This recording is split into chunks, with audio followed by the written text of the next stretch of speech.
Now we've just gone through the spaghetti exercise, which is one of my favorite exercises because it's so easy to explain and everyone sees stuff in their head and it's really fun to do. And one of the comments that I get in class is when people say, well, I am more visual, or a person says, I'm more visual, others are less visual.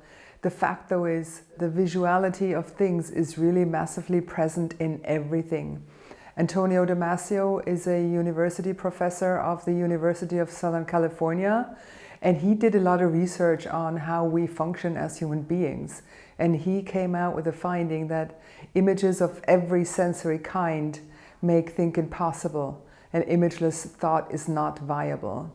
And that's quite a wild statement because it means that everything that we think goes back to a kind of sensory image. Either you have seen something, or you have felt something, or you've heard something. We often have sound images. And this is how we recall things, and this is how we think. So really, at the base of every thought, there is some kind of sensory impression that we had in the past, and that's how we save things as we go forward and draw back on those images, be it sound, be it picture, be it any kind of things that we felt and touched.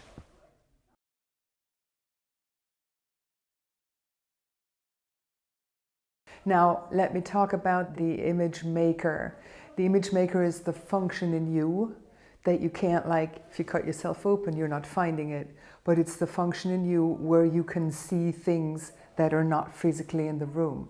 Like when I tell you, imagine your table at home. You can imagine what the table at home looks like, but it's not here, but you see it in your image maker. Or when I tell you, remember how the Eiffel Tower looks like in Paris.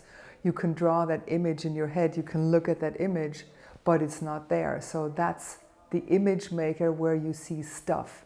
Or when I tell you, imagine how you're gonna go shopping on the weekend, or how you're gonna see a friend on the weekend, that imaging happens in your head and you see a picture of an event that isn't here yet. That's the projection going forward. So basically in the image maker, we are operating with images from the past, which we call memories, and we're looking at images for the future, which we call projections. So everything I see in the future is a future projection. And the image maker is always running. Even when you're dreaming at night, dreaming is a typical case for image maker running on autopilot, because the brain is sorting the images from the day, putting it back into a sequence with what you've known so far, and it is constantly running. So there is no way of really taking that off and really switching that function in you off.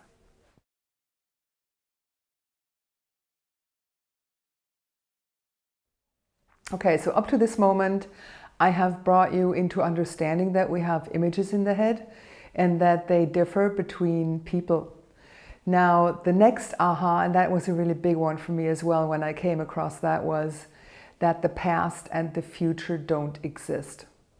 And a lot of you now might say, she's completely crazy, that's nonsense, because everyone thinks the past and the future exist, but they really don't. And you can follow me, and I'm gonna take you there in your own head. It's nothing you have to believe, it's something you can find in your own head. When you look at the past, when you look at, for example, the day you started working at your current company, or the day you started going to school, it is a memory that you have in your head about the past and what happened back then. But for nothing in the world can you go back to that day. There is no way you can only rewind even an hour, let alone days, months, or years.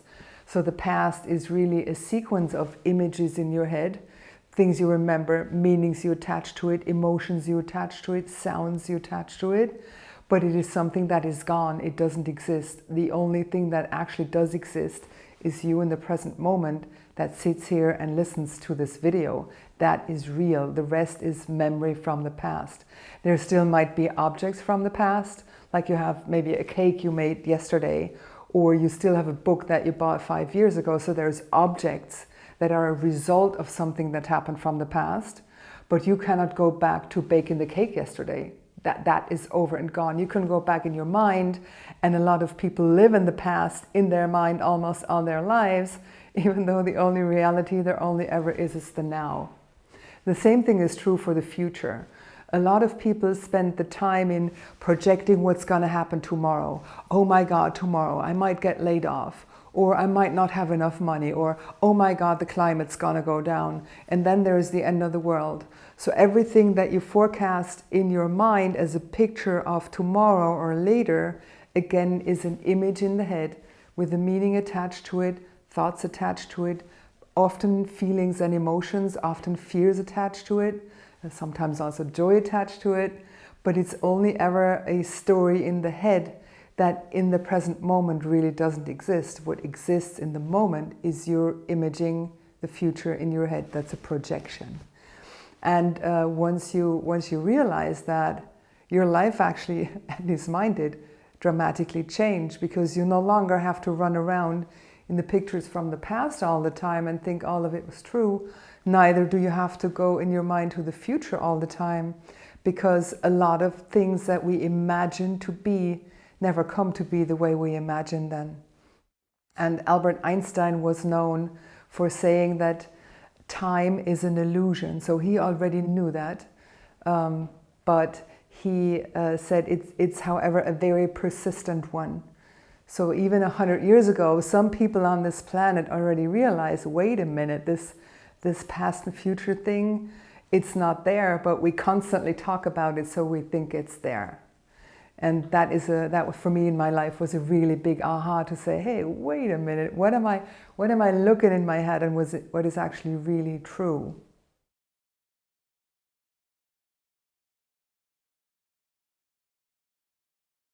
Now, a lot of people might think, oh, whoa, wait a minute. If the future does not exist, well, right, but I still have to do something to prepare for the future. And that might actually be true. So I'm not saying, oh, if the future doesn't exist, let's sit here and do nothing. Of course you can do something in the now to be better prepared for a future, or to create something you want for the future. But you don't always have to act on every image that you have in your mind about the future, because the mind very often projects things that will never happen, cases that won't become reality, and you don't really have to get prepared in your life for everything that could possibly go wrong and you see as a picture in the head going wrong.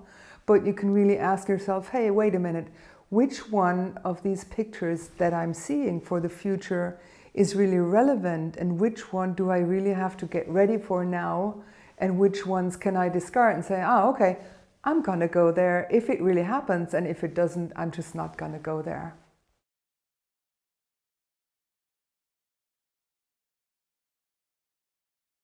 Now let's talk a little bit about our brain, because the brain is majorly involved with that whole imaging event happening in us all the time. And really the human brain is a miracle developed long, long ago.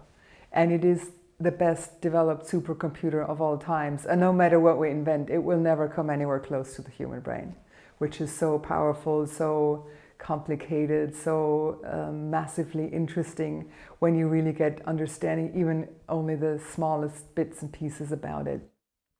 The present design of the human brain is a very old design. They have done analysis and they found that the brain has not really adapted a whole lot to our present lifestyles, but we really operate in the system that some 5,000 or 10,000 years ago humans were operating in. So there hasn't been an upgrade to, oh, now everyone works this and that way, so the brain works differently.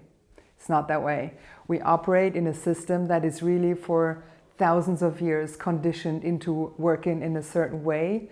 And that is a way that our brain is really helping us also to survive.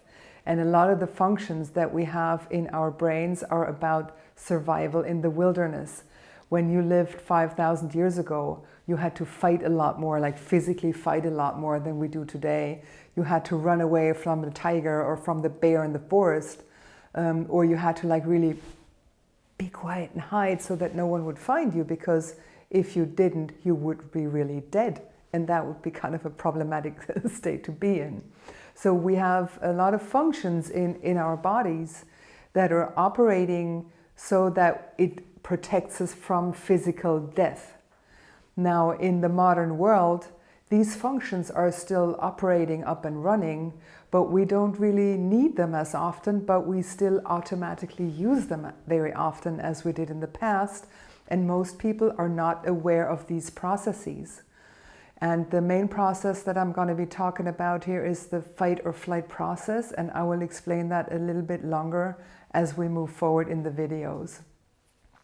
So the original design of the human brain is not about having phone calls or sitting in big lectures in rooms or watching television.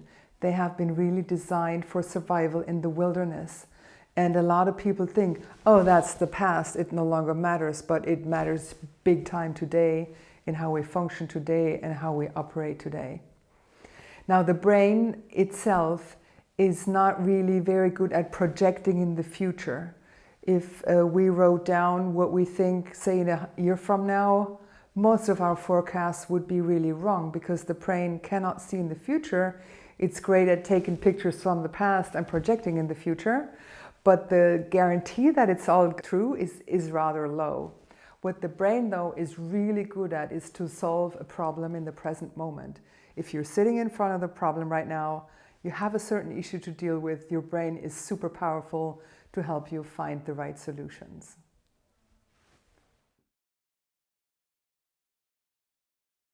At the beginning, I told you I had a few major ahas in reading through that material. And one of the ahas is coming up now, and it has to do with the way our brain saves things in the head.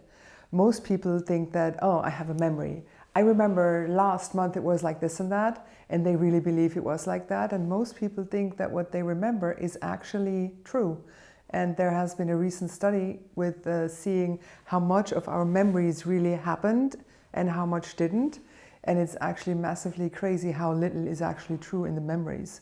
So you can well really remember something from the past, and it doesn't mean that it ever happened that way. And I'm going to give you a little bit of an insight on how the brain is actually loaded with information when we come on this earth. When we are born, we're born with kind of like an empty hard drive with not a whole lot of programs on it or not a whole lot of data on it. When you have a computer with just a hard drive, the hard drive is there, but there aren't any programs on it or any pictures on it yet. That's how we are when we're small. We come on this planet, and then we have parents that teach us things, we have society that teaches things, we see things in our surroundings, and all those images are loaded into our program so that we become a programmed human being. A lot of people think that they are the way they are and nothing can be changed, but that is actually not how we really develop on this planet. We are learning things, and we really can look at those programs that we've learned, and we can rewrite the programs. So now let me talk a little bit about the database of memories that we have in our brains. Throughout our lives, we save millions of images. Like, remember from day one when you're born to your age now, you've seen tons of things, you've heard all kinds of sounds, you know all kinds of smells. Like when I tell you how does vanilla smell like, you know it. How does a salty ocean smell like, you know it. How does fresh cut grass smell like, you know all that. Then you know all the properties. When you touch things, you know what it feels like to touch glass or to touch porcelain or to touch wood. And you also have learned a whole lot of things about space and time. This happened before then, and this city is before that city. So you've tons and millions of data points really that are supposed to be going into your brain and being saved there. And on top of those things come significance. Okay, if I see this color, it means that. If I see that look on a face, it means that. If someone sounds this and that way, I have to interpret it this and that way. So there's tons of things saved in your program, also emotions on top. Okay, when I see that, I have to be afraid. When I think of this, I'm really happy. And when I feel like this and that, I'm really sad. And all that is kind of like somehow loaded into our system all day long, every day of our lives. And the interesting question then really is, how does all this fit in the brain? Like, how is it going to fit in just a single head? And the fact is, it does not. The brain cheats, and it cheats in order to save space and energy. And most people don't realize that that's going on. Now, the brain plays a lot of tricks.